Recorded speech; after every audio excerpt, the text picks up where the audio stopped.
Good morning, grade 4. Welcome back to the English class. How are you all doing today? Let's learn a new poem today. It's called Look Inside You and it was written by the American poet and author Eileen Spinelli. Let's get to know the author first. Here you can see Eileen Spinelli. She's a famous American poet and author who specializes in children's literature. And some of her works are specially meant to be read at bedtime. And her popular works include When Mama Comes Home Tonight and Night Shift Daddy, both of which describe the beautiful bond between a parent and a child. So this poem, Look Inside You, is a poem on realizing one's own merit. So there are some character traits which a child should possess to grow into a good human being. Qualities such as honesty, discipline, creativity, social skills, and so on. Children can have these qualities within themselves or these qualities can be imbibed. So let's read the poem. All of you please take your English reader and turn to page number 108. So the poem, Look Inside You. Let's read the first 4 lines. Somewhere deep inside you, there is a softer, kinder place. I know this will surprise you, but I have seen it in your face.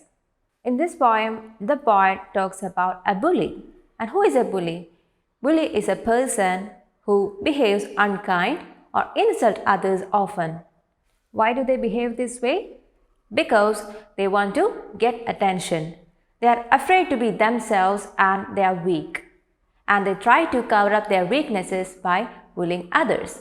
So here the poet says even in such a person, there will be a good side to them.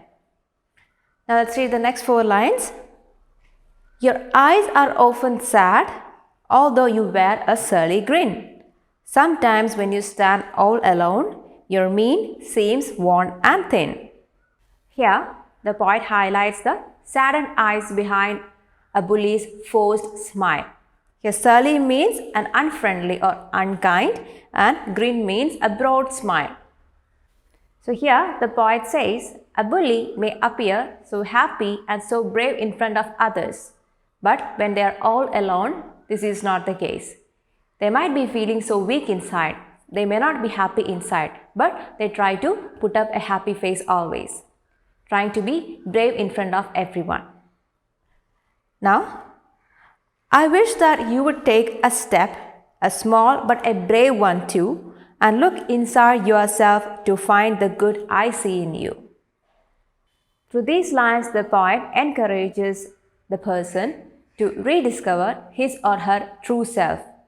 Take one brave step to rediscover himself or herself, to realize their own merits, their own goodness, which lies deep within them. So let's read this poem once again. All of you please look into your textbook. Somewhere deep inside you, there is a softer, kinder place. I know this will surprise you, but I have seen it in your face. Your eyes are often sad, although you wear a surly grin. Sometimes when you stand all alone, your mien seems worn and thin. I wish that you would take a step, a small but a brave one too, and look inside yourself to find the good I see in you. So this is a poem that makes one realize and remind themselves about their own merits that lie deep within their souls. So you don't have to be mean or you don't have to be a bully to be brave. You have to realize your own merits and move forward. So children, I hope you enjoyed the poem. You can read the poem again and again. Now, let's have a look at the new words that we learned in this chapter once again. Surly. Surly means unfriendly or unkind. Grin. Grin means smile with teeth showing, a broad smile. And worn. Here worn means disappeared. You may note down these new words in your notebook along with their meanings. You have to learn the spelling of these words, how to pronounce these words, and also what these words mean. And as an activity, you have to write one sentence each with these new words in your notebook. And also make sure that you read the poem again and again. And now let's move to the exercise part. So in the exercise, the first question is reading comprehension. The first question is write T for true and F for false for these statements. And the first statement is deep inside us is a softer, kinder person. Is it true? Yes, it is a true statement. So you can write T for true there. The second statement, the person in the poem is not really mean. Is it true? Yes, that is also a true statement. The question 3, the person's eyes tell us how happy he or she is. Is it true? No, it is a false statement. See, there is a line in the poem, your eyes are often sad although you wear a surly grin. So, here the given statement is false, so you can write F there. The question number 4, the poet is talking about the good that each one of us have within ourselves. So, is it true or false? It is a true statement. So, you can write T there. The question number 5, the poet cannot see any good in the person. Is it true? No. The poet is trying to see all the goods in the person through this poem. So, the given statement is false. You can write F in the space provided. Now, let's move on to the next part. Question B, read these sentences and answer the questions that follow. And the first question is, a couple of lines from the poem are quoted here. Your eyes are often sad, although you wear a surly grin. And question A, who is this you in these lines? And what is the answer? You here refers to the reader in these lines. Now let's move on to the next question. Why does you wear the grin though his or her eyes are sad? And the answer is, you wears a surly grin though her eyes are sad because she is putting on a pretense of being happy though she is sad from inside. So even though she is sad from inside, she is trying to put on a happy face in front of everyone. Now, let's move on to the next question. The 2 lines from the poem are, I wish that you would take a step, a small but a brave one too. And question A, what does the poet mean by the step? So, by step, the poet means doing something new or making a new start, making a start. Now, the second one, why does the poet call it a brave one? The poet calls it brave because it is not easy to do something new or make a new start. That's why the poet is calling it a brave step. Now, let's move on to the next section, and here it is the values and life skills activity. And here it is about self-confidence. Let me read the question to you. Are you one of those who feel nervous about meeting people, participating in an event or going to a new place? Talk to others in the class and see how many feel the same way. Then discuss what you should do to overcome this nervousness. So do you ever feel nervous to go in front of people and to talk to them?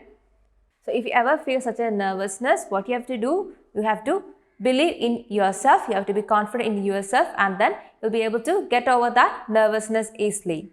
So here in this exercise, you're asked to talk about how would you feel about meeting new people, going to a new place, or participating in an event. You can discuss about it with your friends or family. Now let's move on to the next section. It is the vocabulary exercise, and it's about words with similar meaning. Here the question is, circle the words that have similar meaning. And you can see for each question given here, there are 4 choices given, and you have to find out the words which have the same meaning as that of the first word given in each question. So the first word given in question number 1 is surprised, and there are 3 more choices given there, angry, shocked and bored. And which are the words which may mean similar to the word surprised? Let's find out. So surprised and the word shocked is meaning somewhat similar to the word surprise. So you can circle the word shocked there. The second one, alone. Here there are 3 more words given, together, company, lonely. So which is the word which has a similar meaning to the word alone? It is lonely. And the third one, grin. The choices given are sad, smile and frown. So which is a word which means similar to grin? It is smile. You can circle the word smile there. The fourth one, brave. The choices are large, cowardly or courageous. So which is the word that means similar to brave? It is courageous. You can circle that word there. Fifth one, the question is small and the choices given there are tall, big and tiny. And which is the word that means similar to the word small here? It is the word tiny. So you can circle the word tiny there. I hope this is clear to you. Now let's move on to the next part. It is the writing exercise and it's about writing an informal letter. Let me read out that question to you. Your friend had sent her painting to a competition but it did not get selected. Write a letter to cheer her up. Refer to the chapter A Daughter's Love for a sample of an informal letter. So children, all of you please turn to page number 13 of your textbook. Do you see a sample informal letter given there in the writing exercise? So you take this as a reference and keep this format in your mind. Then come back to our exercise. And here in this exercise you are asked to imagine that your friend sent her painting to a competition but she did not get selected and was feeling very bad about it. You are going to write a letter to cheer her up and you have to use this sample letter as a format for writing this letter to her. So you can do this as a homework. Once you have written that in your notebook, just take a picture and send this to teams.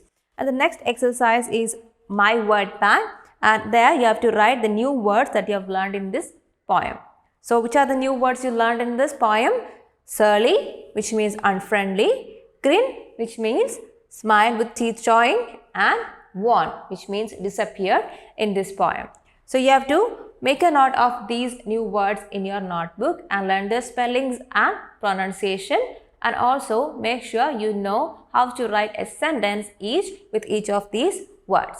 So children, we have come to the end of this chapter. You have learned the poem Look Inside You. We have also seen the exercise from the chapter. I hope everything is clear to you. So that's all for today. We'll see in the next class with a new chapter. Till then, bye.